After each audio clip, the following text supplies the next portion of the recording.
Bueno, vamos a ver la configuración de los amplificadores operacionales no inversores.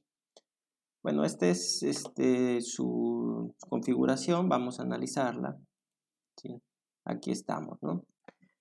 Entonces tenemos que, para el análisis, nosotros aquí vamos a tener un voltaje que está en la terminal negativa, otro voltaje en la terminal positiva, y aquí la diferencia de voltaje entre la terminal negativa y positiva es 0 idealmente, ¿sí? 0. Entonces tenemos que el voltaje en la entrada negativa es igual a, aquí está. Y del análisis nodal, aquí vamos a suponer que hay una corriente I3 que entra en la terminal negativa, que va a ser igual a 0. Pero aquí en el análisis de nodos tenemos que la corriente 1 es igual a la corriente, en este caso 2, más la corriente 3. Entonces aquí tenemos que la corriente 1 que entra al nodo es igual a la corriente 2 más la corriente 3. Y en este caso la corriente 3 es 0. Entonces tenemos que corriente 1 es igual a la corriente 2.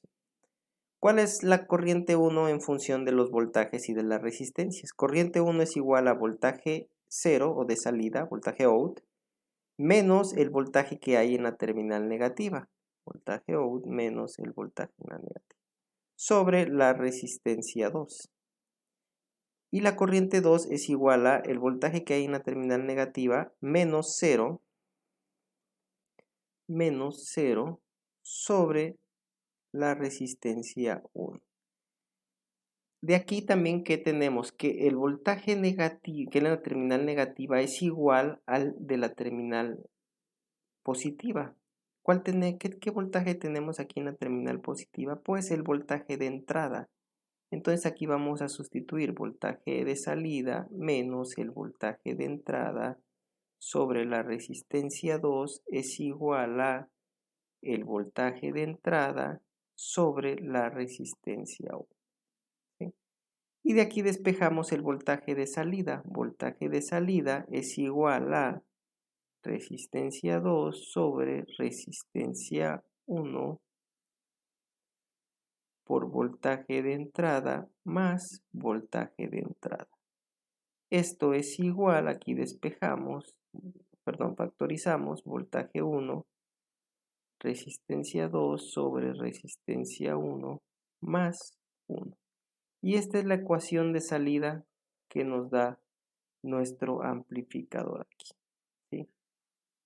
Vamos a verlo con un pequeño ejemplo. Aquí tengo la ecuación de salida, ¿ok?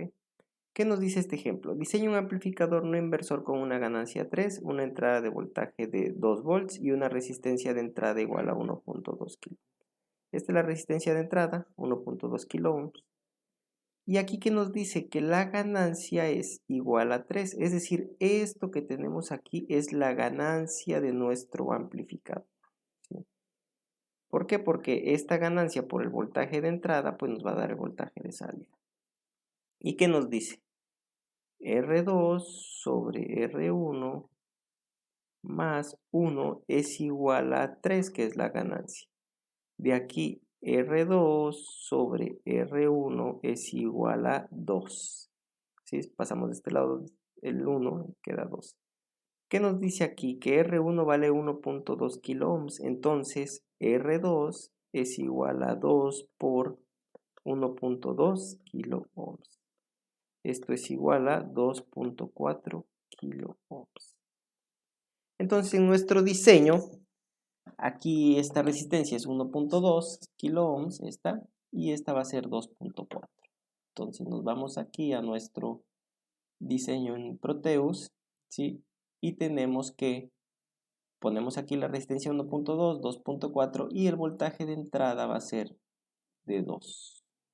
Aquí está, 2 volts. Entonces 2 por 3, que sería aquí el resultado 6 en nuestra salida, y aquí está efectivamente. ¿Sí? Si yo pongo aquí ahora 3 volts, pues mi resultado debe de ser 9. ¿Sí? Y ahora, ¿qué pasa aquí? Si yo pongo 2.5 volts, mi resultado debe de ser 7.5. ¿Por qué? Porque la ganancia es 3. ¿Sí? Y es así como se llevan a cabo o se configuran los amplificadores no inversores.